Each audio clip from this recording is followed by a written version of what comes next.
Hi there. Today I was talking with one of my students about a good effective method to being able to solo over a major chord progression, say like E to A.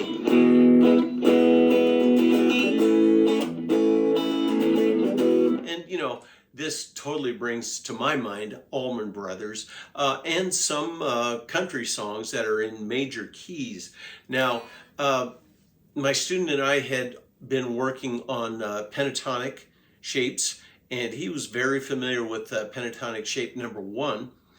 And something that I brought to his attention that I don't think he had heard before, and this may help you also, which is why I'm putting it up, is if you want to do this effectively and still use that same familiar shape, there's 2 ways that you can find where to place your hands on the guitar. Okay, so let's stick with E and A just for instance here. So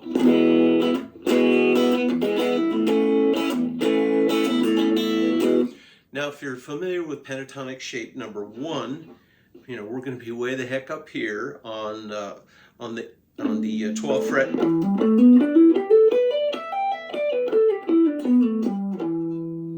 But that doesn't really work when we're soloing over a major chord sequence. And let me start a major chord sequence real quick here, and you'll hear what I'm talking about. Just any time here, boys. Just go ahead and start up. There we go. Okay.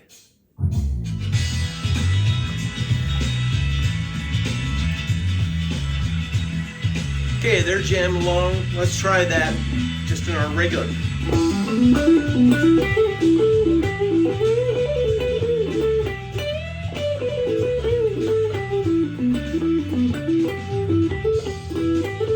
Yeah,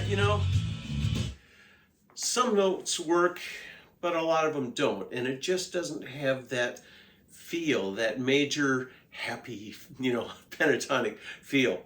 So the way to locate the right place on the guitar to have your hands, there's 2 different ways to do it. Number 1 is to find the note on which key your people are jamming in this case E, and that'll be right here at the 12th fret, and count down 3 frets, or in musical notation, a step and a half. So that puts us at C sharp. Now, without getting into the theory too much, let me just tell you that the key of C sharp minor is the relative minor to E major. Oh, wait a minute. Our usual pentatonic box number 1 is a minor pentatonic. So what we've done is to shift so that we're now playing in, if we're thinking of C sharp minor, it's also E major. So, sounds weird, but let me turn on the guys again. And I've moved down to C sharp minor. Listen to this.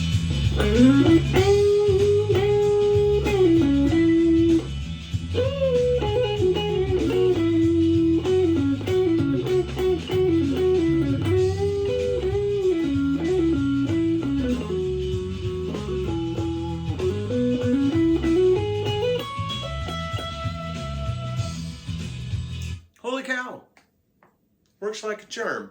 So think of it in that fashion. So let's just take another quick example here. Say everybody's jamming away in C.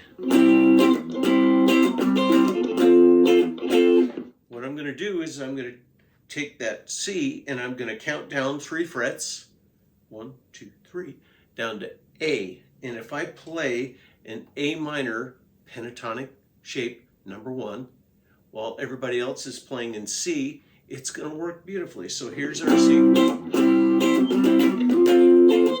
I don't have a jam track handy, but just fix that in your mind.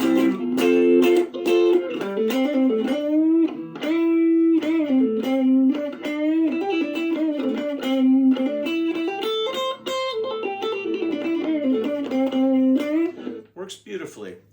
Okay, so let's talk about the second way to locate, sort of, another way to think about this. There's a lot of different ways to think about this. I'm only going to touch on two because I'm kind of aiming this at the people that have some experience but not a lot. Okay, so let's go back to E for our example here.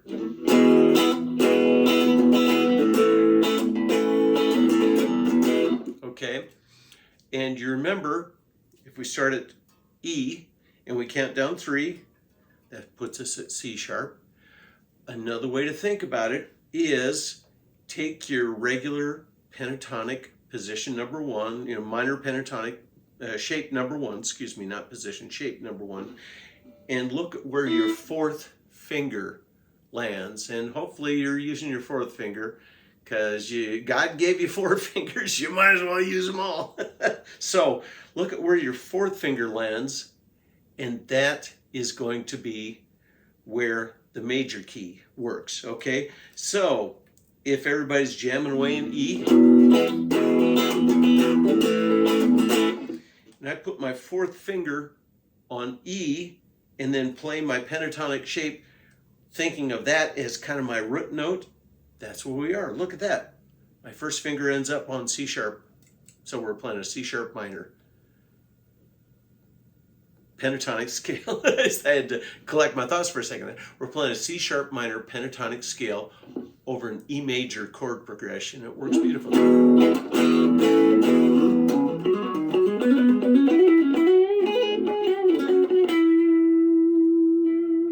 The other thing to think about is that if you're starting to get familiar with pentatonic position 5 or pentatonic shape number 5 and how it relates to position number 1, or you're already working on pentatonic position or shape number 2 and how it relates to number 1, all of that still applies. Ooh, bonus.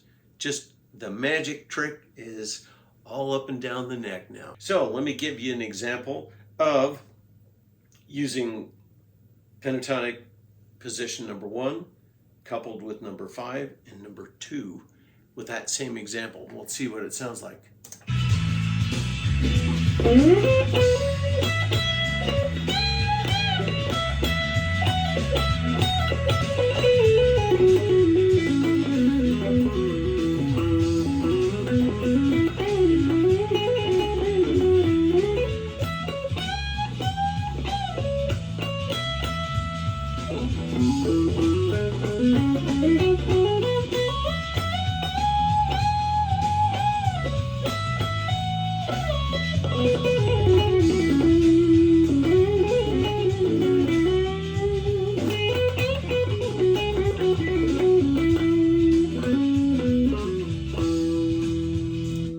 So there's a lot more to it than that.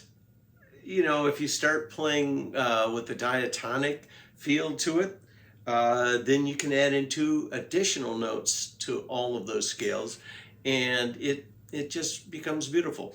But the main trick that I want to leave you with today is think about counting down 3 frets from the key, the major key that everybody else is playing in, that you're jamming in, or just think of where your 4th finger lands when you're playing a pentatonic, minor pentatonic position. Okay, hope this helps. Thanks for watching.